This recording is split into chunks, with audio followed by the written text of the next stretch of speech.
Welcome to Coffee Break with Rachel V. Hill, taking a daily look at the biggest stories in Denver sports and interacting live with you, the Coffee Break fam. So sit back, relax, grab a cup of joe, and enjoy your coffee break.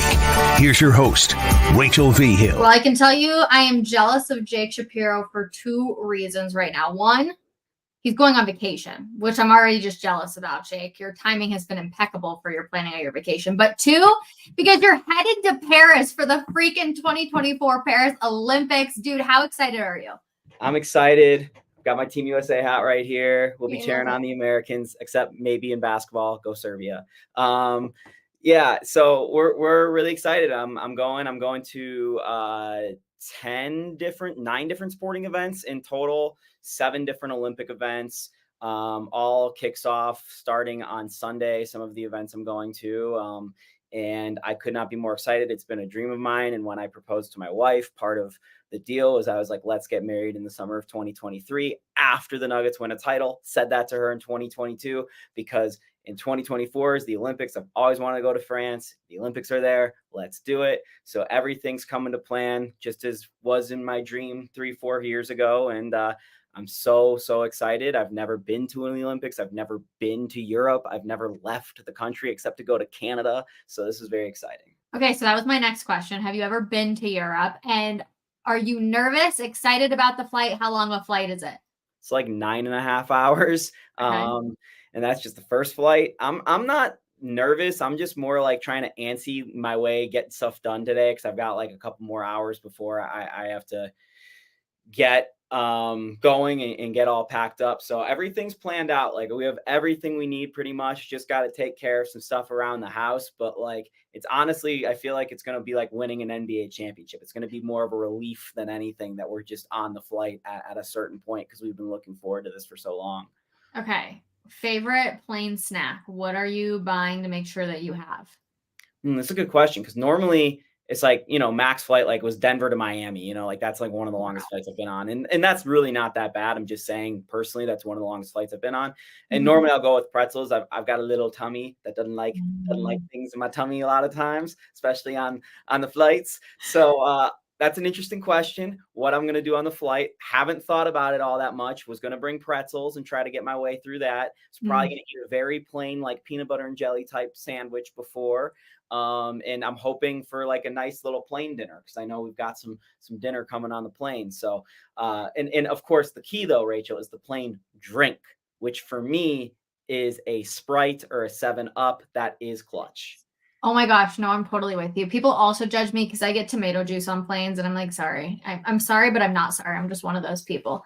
Okay, Jake, walk me through though how it works to actually go to the Olympics. Like, is it just a free-for-all? Can you walk into any event that you want? How do the tickets work? Can you sit wherever you want? Walk me through all of these things. Yeah. So essentially, and Rachel knows this, but I'll let people behind the curtain. I very rarely sleep. Like I don't sleep much. He really doesn't. I'm almost always awake. And one of the times of the day that I hopefully am asleep is between like 4 and 6. And all throughout the months of February and March, I was waking up in the middle of the night because the ticketing windows were opening for the Paris Games. So I had, and this is back in September, some of them too. So we've been booking tickets at like the strangest hours throughout the course of the night on the Olympics website. We've got them all through the Olympics. They've got a better ticketing system than we got in America. All the second party tickets go back to the Olympics site and you have to buy through them. So there's like no StubHub, no anything. So every tickets we've gotten have been first party tickets, which are very nice. We don't have to worry about anything. So for instance, when we're going to the first event, which is on Thursday, we're seeing the French women's soccer team open up the Olympics. They play the night before the opening ceremonies. We're sitting specifically in the supporter section. We bought basically a GA seat in the supporter section. So we can go wherever, but we got to stay within that section. There's other nights like where we're going to see Greece play Canada in basketball, which is going to be Giannis versus Jamal Murray, which will be fantastic. We've got like legitimate, real deal, good seats for that. So that's fun. How much does a ticket to the Olympic cost? Like if you're going to be close, how much are we talking? For that, which is the basketball is like the most expensive, and those are good seats. They're about €200 a ticket, so about $200. Not too bad, honestly. Like if you're thinking about buying a good ticket to a Nuggets game, it's about that, especially a bigger game. So not really that bad. For the French women's soccer team, the tickets were 20 euros. So Wow. the tickets themselves were not that bad. It's just the amount of tickets we bought that made it very expensive. Out of. Yeah. And then there's Okay, like so who else are we seeing? What other events?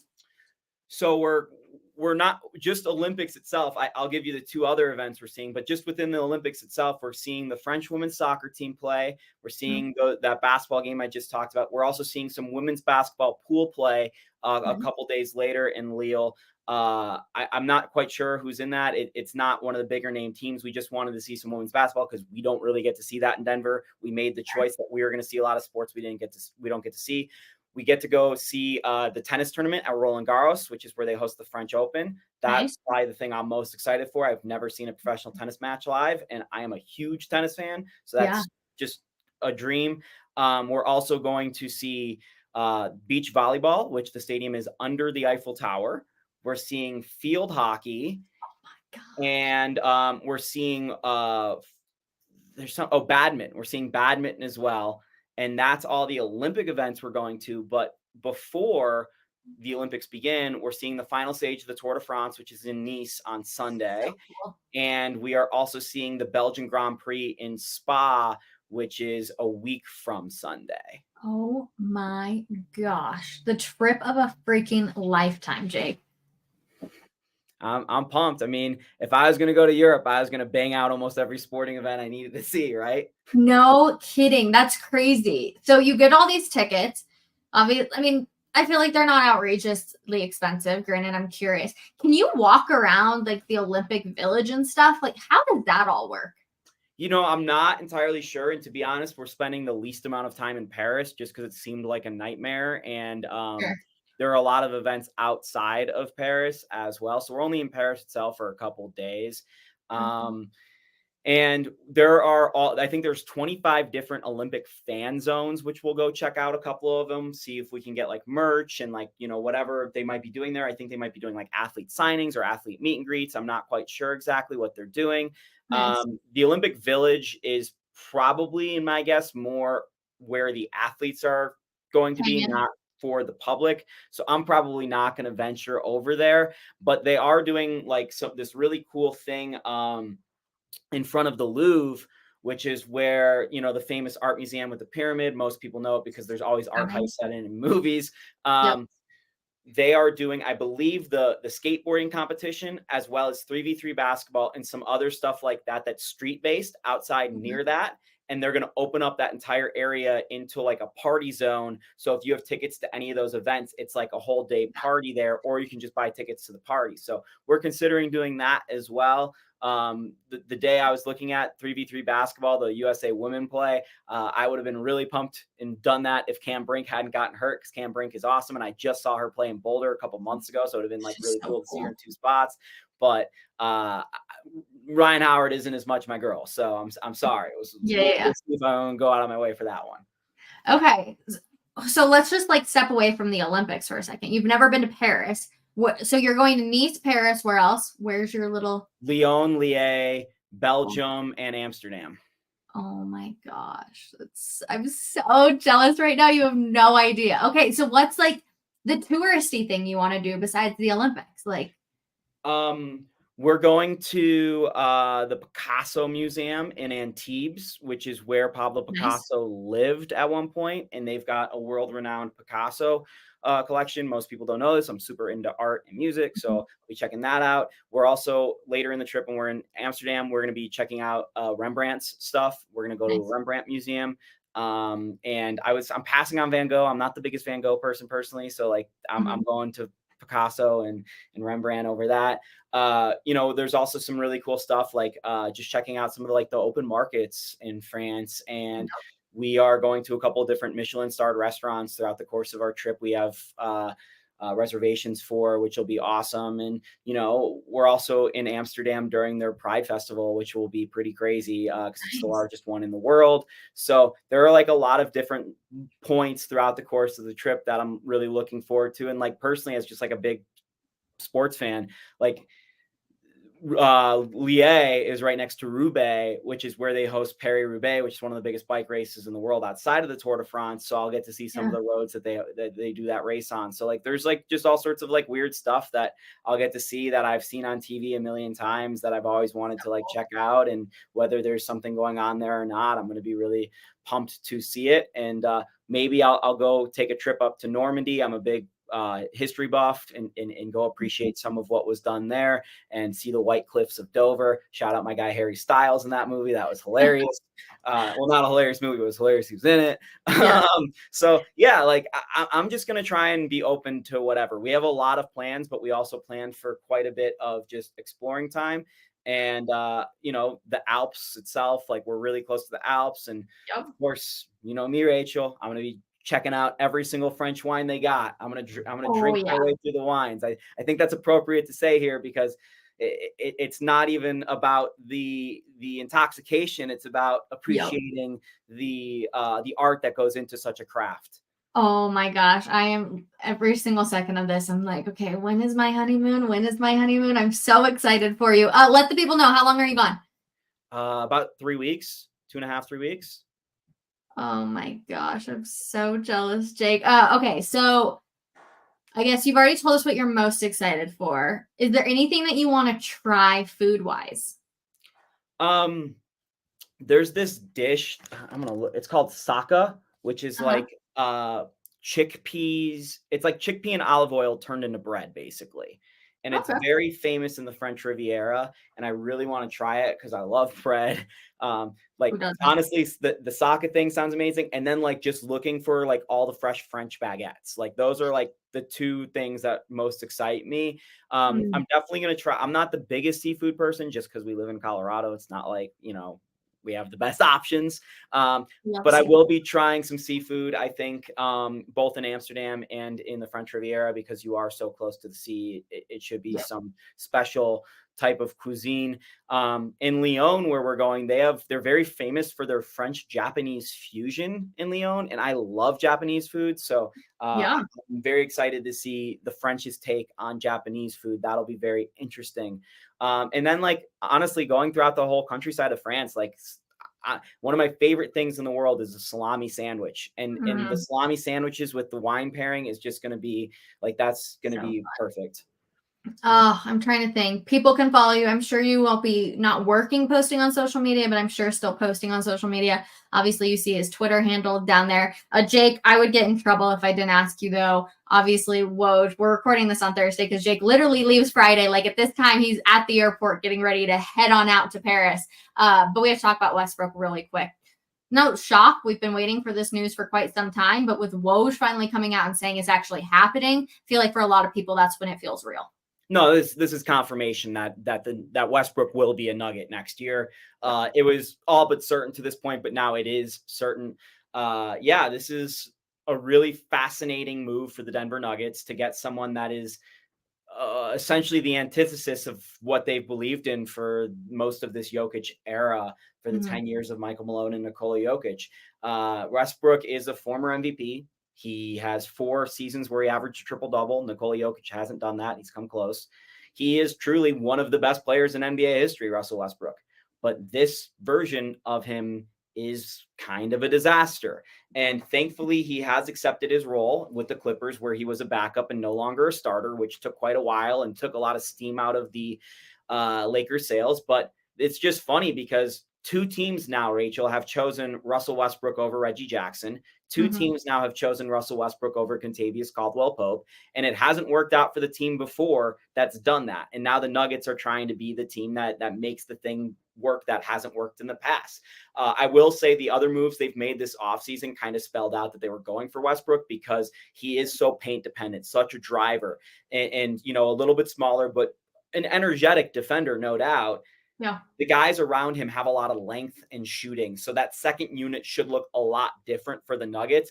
And honestly, in a way, everything the Nuggets have done in their second unit in the Jokic era has not worked. They're trying something completely different than what they've done before. My worry is I don't think Russell Westbrook is a playoff performer at this point in his career. I don't know how he's helping you all that much. Granted, do you need much more than 6-8 minutes from him in the playoffs? Jamal Murray is going to play 40 minutes a game in the playoffs. So can he just get you through the regular season? And that's what the Lakers' goal was when they brought him in to spell out LeBron James and Anthony Davis. Yep. And you know what? At this point in his career, he hasn't even played as much as Reggie Jackson does a year. So I don't know exactly, there's a lot of things here, Rachel, that go, okay, what they're saying here makes sense. Yep. 1 and 1 + 2 makes sense here. But they're forgetting a factor here where it's 1 + 1. Where's the other one that equals 3? Like there's all sorts of arguments that you can make that break down kind of the theories the Nuggets have for this signing. And that's why I'm on board as saying this is a really bad move by the Denver Nuggets. I personally would have gone with Spencer Dinwiddie, Tyus Jones. There was definitely a different type of point guard I wanted this year for the Nuggets. They 100% needed a backup point guard. Jalen Pickett cannot be your guy. They needed more rim pressure. I'm with everybody on that. But to come at the sacrifice of the shooting, which has been the Nuggets' bugaboo the last year or so. They were one of the worst 3-point shooting teams in the NBA last year. I just don't see how that's going to benefit the actual starting 5 when they're out there. And you're already making quite the gamble with Christian Braun, even though I personally believe that will work out. Okay, so even though you don't agree, you think there were other options. The question is now, did the Nuggets become a better team today? Yes or no? Yeah, because Jalen Pickett was their backup point guard, and Jalen Pickett doesn't look like he should be playing in the summer league right now. So they have someone who is no doubt still an NBA player in Russell Westbrook. Is he the worst NBA player in the league?